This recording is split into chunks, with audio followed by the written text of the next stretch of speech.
네,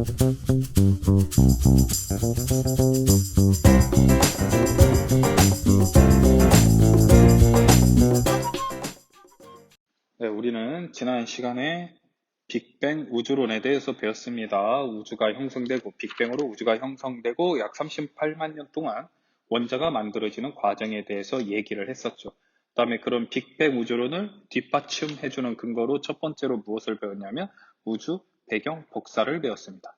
우주 배경 복사.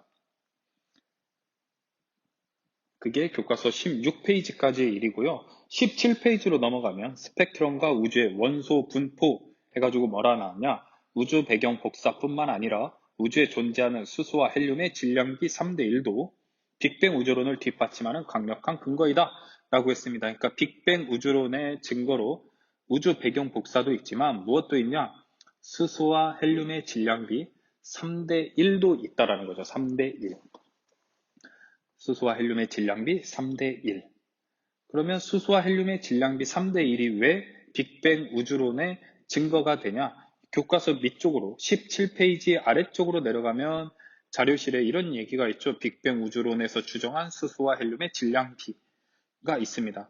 그래서 빅뱅 우주론에 따르면 초기에 양성자와 중성자가 거의 같은 숫자로 만들어졌어요.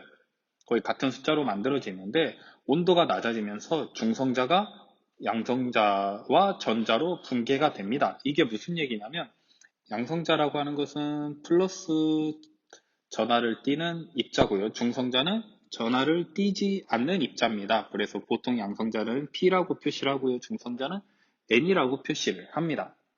그런데 플러스 1짜리가 전하량이 얘는 플러스 1짜리인데 0이 되려고 한다고 생각해봐요. 그럼 어떻게 돼요? 여기에 뭐가 들어가야 되냐면 마이너스 1짜리가 들어가야 되겠죠. 이 마이너스 1이 뭐냐면 전자입니다. 전자. 그러니까 그 얘기는 뭐예요? 양성자에 전자가 들어가게 되면 그건 뭐가 되냐면 중성자가 됩니다. 중성자. 그럼 반대도 되겠죠. 뭐예요? 중성자에서 전자 하나가 빠져나옵니다. 마이너스 1짜리 전자가 뿅 빠져나와요. 그러면 얘는 뭐가 될 수 있다는 거예요? 얘는 양성자가 될 수 있다는 겁니다. 양성자. 플러스 1짜리 입자가 된다라는 거죠. 그래서 원래는 양성자하고 중성자하고 같은 숫자로 있었는데 중성자에서 전자가 빠져나오면서 양성자로 붕괴가 됩니다. 이런 붕괴를 물리에서는 이런 과정을 뭐라고 그러냐면 베타 붕괴라고 하는데 베타 붕괴 현상이 계속 일어났던 거예요. 그래서 얼마가 되냐면 약 7대 1이 됩니다. 개수비가 7대 1이 돼요. 이 옆쪽에 그림이 있죠. 7대 1이 됩니다. 7대 1. 14개, 2개. 원래는 이렇게 8개 있었을 텐데 그 중에서 중성자가 변해가지고 14, 2 그래서 7대 1이 됩니다. 7대 1이 되면 뭐가 될 수 있냐면 이 중성자 2개하고 헬륨 원자 핵 2개가 결합을 해가지고요. 이 2개가 합쳐져서 뭐가 되냐면 헬륨 원자 핵이 됩니다. 자, 이 얘기는 무슨 얘기냐면 수소라고 하는 것은 수소는 양성자 하나짜리예요. 수소는 양성자 하나가 모여서 만들어지는 거고요. 헬륨이라고 하는 것은 뭐냐면 헬륨은 양성자 2개, 중성자 2개가 필요합니다. 그러다 보니까 여기에 나와 있는 것처럼 중성자 2개하고 양성자 2개가 합쳐져서 헬륨 원자의 하나가 만들어집니다. 그러면 아무 결합도 하지 않은 나머지 얘네들 12개의 양성자는 뭐냐면 양성자 하나하나가 바로 그냥 수소 원자 핵이기 때문에 얘 12개가 됩니다. 그러면 얘네들을 질량수로 따지면 이 빨간 거 하나가 1이라고 보면 얘는 12가 되겠죠. 얘는 하나, 둘, 셋, 4개니까 4가 되겠죠. 그래서 12대 4. 그래서 몇 대 몇이냐면 3대 1이 됩니다. 그래서 수소와 헬륨의 질량비가 3대 1일 것이다 라고 빅뱅 우주론을 주장한 사람들이 예측을 한 거죠. 그런데 실제로 우주 전체에 퍼져 있는 원소들의 질량비를 측정을 해봤더니 수소와 헬륨의 질량비가 실제로 3대 1이 되었던 거예요. 그럼 여기서 궁금한 점이 있어야 되겠죠? 뭐냐? 그래. 수소와 헬륨의 질량비가 3대 1이다. 빅뱅 우주론에서 그렇게 주장을 했다. 그렇다면 수소와 헬륨의 질량비가 현재 우주에 분포하는 수소와 헬륨의 질량비가 3대 1이라는 사실을 무엇을 가지고 알아냈냐? 무엇을 가지고 알아냈느냐면 그게 바로 오늘의 주요 내용입니다. 바로 얘죠. 뭐예요? 네, 무지개죠. 무지개. 그래서 무지개를 가지고 알아낸 게 아니라 무지개는 뭐예요?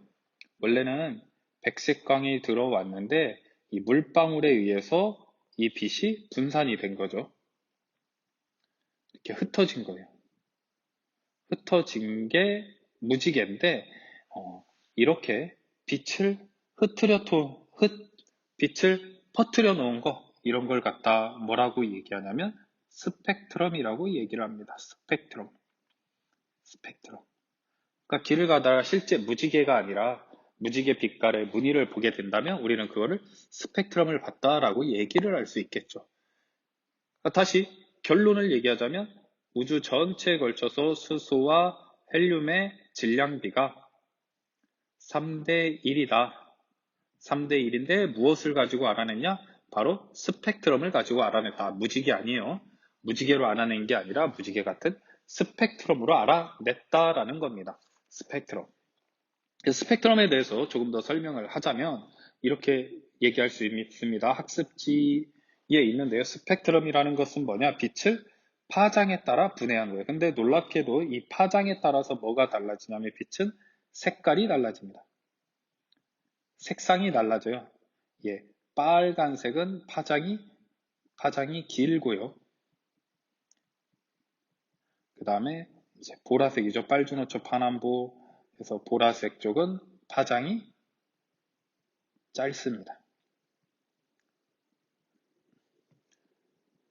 이렇게 파장에 따라 분해를 했는데 가시광선 영역에서는 우리가 눈으로 보는 영역에서는 색깔이 달라지는데 빨주노초 파남보 무지개 색깔로 보일 수 있다라는 거죠. 그래서 빛을 파장에 따라 분해한 거의 스펙트럼인데 종류가 이렇게 있습니다. 연속 스펙트럼, 흡수 스펙트럼, 방출 스펙트럼. 연속 스펙트럼은 어떤 것이냐? 연속 스펙트럼은 교과서 17페이지 중간 정도에 있는데요. 연속적인 색이 나타내는 거죠. 연속적인 색이 나타나는 스펙트럼입니다.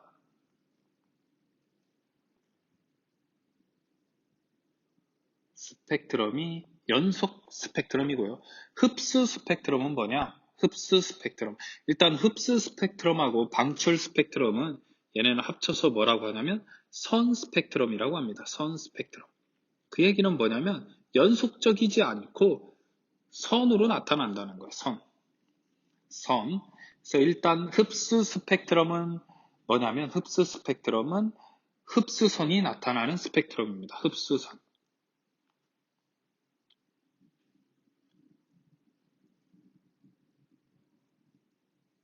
흡수선이 나타나는 스펙트럼인데 이 흡수선이라고 하는 것은 무슨 색으로 보이냐면 우리가 봤을 때 검정색으로 보입니다. 검정색으로 보여요. 빛을 다 흡수하면 검색이 나타나죠. 그래서 흡수선이 나타나는 스펙트럼이고 방출 스펙트럼은 뭐냐면 밝은 빛이 나타나는 스펙트럼입니다. 밝은 빛. 가시광선 영역에서는 색깔에 따라서 빨간색이나 주황색이나 보라색이나 파란색이나 밝은 빛이 나타나는 스펙트럼이 방출 스펙트럼입니다. 방출 스펙트럼. 그래서 이렇게 스펙트럼에는 세 가지 종류가 있는데 무지개 같은 경우에는 그럼 뭐냐? 무지개 같은 경우에는 가에 있는 연속 스펙트럼이 되겠죠. 그 다음에 흡수 스펙트럼이나 방출 스펙트럼은 우리가 보기에는 일상생활에서 관측하기 쉽지 않죠. 쉽지 않은데 이런 거예요. 연속 스펙트럼 있고요. 흡수 스펙트럼은 가운데 보면 뭐가 보이냐면 검정선이 보이죠. 검정선, 검은 선. 이 검은 선이 뭐냐면 바로 흡수선이라는 겁니다. 흡수선. 그 다음에 얘는 나머지는 다 검정코 선 있는 부분만 밝게 빛나죠. 걔가 방출선입니다. 방출선. 그래서 얘는 방출 스펙트럼이라고 합니다. 밝게 빛난다고 해서 휘선이라고도 합니다. 휘선. 흡수 스펙트럼이 만들어지려면 누군가는 빛을 흡수해야 돼요. 별이 있는데 별빛이 진행을 하다가 기체를 만나면 이 기체가 원래는 무지개라고 본다면 이렇게 되겠죠. 빨, 주, 노, 조, 파, 남, 보 이렇게 빛이 오다가 이 중에서 이렇게 파란색 계열의 빛만 흡수를 해버린다. 그러면은 그쪽 부분만 이렇게 검정색 선이 나타나는 거예요. 내가 흡수하는 영역에서만 검정색 선이 나타나는 거고요. 반대로 방출 스펙트럼은 뭐냐면 이 기체가 이제 이 빛을 흡수했어요. 흡수해서 에너지가 커지다 보면 다시 빛을 방출합니다. 이 기체 자체에서 그 빛을 관측을 했을 때 나타나는 선이 이렇게 방출선이 나타날 수 있죠. 이런 거 같은 경우에는 가로등 같은 경우에 나트륨 등이 있거든요. 나트륨 등 같은 거를 기구를 통해서 보면은 이렇게 선 모양이 나타나게 됩니다. 그 외에는 우리가 보기는 쉽지 않겠죠. 그래서 스펙트럼이 이렇게 세 가지 종류가 있고요. 그럼 이 스펙트럼이 도대체 이 스펙트럼을 가지고 어떻게 수소와 헬륨의 질량비를 알아낼 수 있느냐? 스펙트럼을 가지고 무엇을 알아낼 수 있느냐? 보면요. 교과서 18페이지에도 나와 있는 그림인데요. 보면은 뭘 알 수 있냐면 수소, 헬륨, 나트륨, 칼슘이 있죠. 수소, 헬륨, 나트륨, 칼슘이 있는데 수소 기체에서 나오는 방출 스펙트럼, 헬륨 기체에서 나오는 방출 스펙트럼, 나트륨 기체에서 나오는 방출 스펙트럼, 선의 개수, 위치 어때요? 다 다르죠. 다 다릅니다. 그 얘기는 뭐냐면 원소들에 따라서 선 스펙트럼의 위치와 개수가 다르다는 거예요. 반대로 얘기하면 뭐예요? 선의 위치와 개수를 파악하면 원소를 알 수 있다는 겁니다. 그래서 내가 어떤 것을 관측했는데 어떤 행성을 관측했는데 이런 게 나왔다 그러면 거기에는 수소가 있구나. 헬륨이 있구나. 이런 사실을 알 수 있다라는 거예요. 태양을 한번 보죠. 태양을 보면은 여기에 흡수선이 있죠? 위로 올라가 보세요. 누구랑 일치하냐면 수소하고 일치하죠. 얘도 위로 올라가 보면 칼슘, 헬륨. 얘는 수소. 얘는 누구 거요? 헬륨 거고요. 얘는 나트륨, 헬륨 이렇게 그쵸? 그러면 이거는 뭘 알 수 있냐면 얘 같은 경우에는 태양에는 지금 수소 기체 들어가 있고 헬륨 기체도 들어가 있고 나트륨도 들어가 있다. 아까 내가 칼슘이라고 했는데 칼슘이 아니었죠? 예. 칼슘은 포함되어 있지 않다라는 걸 알 수 있겠네요. 그 다음에 미지의 별이 있습니다. 미지의 별. 미지의 별을 관측했더니 어때요? 이렇게 쭉 올라갔더니 수소도 있고 여기에는 칼슘도 있네요. 그쵸? 그 다음에 뭣도 있냐면 헬륨은 없는 것 같죠? 헬륨은 없고 그 다음에 나트륨도 없죠. 그럼 뭘 알 수 있어요? 미지의 별에는 누가 있냐? 수소하고 그 다음에 칼슘이 있다라는 걸 알 수 있죠. 얘는 태양에는 아까 뭐가 있었냐면 수소, 헬륨이 그 다음에 나트륨이 있었죠. 그러니까 스펙트럼을 보면 무엇을 알 수 있냐? 그 별에 포함되어 있는 원소의 종류를 알 수 있습니다. 스펙트럼의 위치를 파악하면 뭘 알 수 있냐면 원소의 종류를 알 수 있다라는 거죠. 원소의 종류. 이런 식으로 파악을 할 수 있습니다. 그 다음에 선폭이라는 건 뭐냐면 선폭이라는 건 두께예요. 두께. 똑같은 건데 이런 쪽으로 내려왔을 때 이렇게 있는데 유독 어떤 것들은 두꺼운 게 나타날 수 있다라는 거예요. 두꺼운 게 나타나면 그 얘기는 뭐예요? 그 원소를 많이 포함하고 있다는 거예요. 바로 원소의 양을 알려준다는 거죠. 양. 자, 정리하자면 뭐냐? 별빛의 스펙트럼을 분석하면 뭘 알 수 있냐? 흡수선의 위치를 가지고 원소의 종류를 알 수 있고요. 그 다음에 흡수선의 선 톡을 가지고 원소의 양을 알 수 있다라는 거죠. 그러면 우리가 처음에 얘기했던 수소와 헬륨의 질량비 알 수 있겠네요. 그쵸? 얘가 3대 1이라는 사실을 어떻게 알 수 있어요? 흡수선의 위치를 봐가지고 수소와 헬륨의 원소 종류를 알아낼 수 있고, 그 다음에 선폭을 비교해보면 수소와 헬륨의 양을 알 수 있다라는 거죠.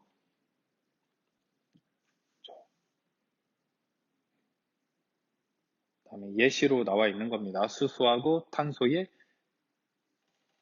흡수 스펙트럼과 방출 스펙트럼. 그래서 교과서 19페이지에 보면 이렇게 나와 있습니다. 원소는 종류에 따라 고유한 스펙트럼을 나타내므로 별빛의 스펙트럼과 비교하면 뭘 알 수 있냐? 별을 구성하는 원소를 알아낼 수 있다. 라는 거고요.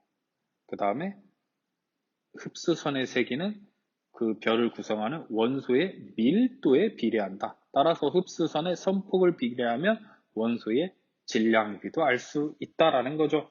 이와 같은 방법으로 별빛의 스펙트럼을 분석해서 수소와 헬륨이 3대 1이라는 사실을 알아냈고, 그 결과 빅뱅 이후 우주가 팽창하는 과정을 설명할 수 있었다라는 거죠. 다음에 실제로도 몰랐을 수도 있는데 이 우주에는 수소하고 헬륨이 대부분을 차지하고 있습니다. 원소의 양이 굉장히 많이 있죠. 걔네들이 재료가 되어서 별을 만들고, 그 다음에 그것들이 진화를 하면서 새로운 원소들을 만들어 내기도 합니다. 이제 그런 과정을 앞으로 또 차차 배우게 될 겁니다. 별의 진화 과정에서 수소와 헬륨으로부터 시작해서 별이 만들어지면서부터 철, 또 우라늄 이런 것들이 어떻게 만들어지는가에 대해서 앞으로 또 학습을 하게 될 것입니다. 오늘은 여기까지이고요. 다시 처음으로 돌아가 보면 빅뱅 우주론의 증거 두 가지. 첫 번째는 뭐였어요? 첫 번째는 우주 배경 복사. 우주 배경 복사였고요. 두 번째는 뭐였냐면 수소와 헬륨의 질량비 3대 1이다. 우주 배경 복사는 관측 결과죠. 관측을 했어요. 우주 배경 복사라는 것을 관측을 했고, 수소와 헬륨의 질량비도 사실 관측인데 무엇을 관측했냐면 얘는 스펙트럼을 관측을 한 거죠. 스펙트럼을 관측해서 알아냈다 라는 겁니다. 다음 시간에는 이 수소와 헬륨으로부터 시작된 별의 진화 과정, 그 다음에 그 과정에서 나오는 원소들의 생성 과정에 대해서 공부하겠습니다.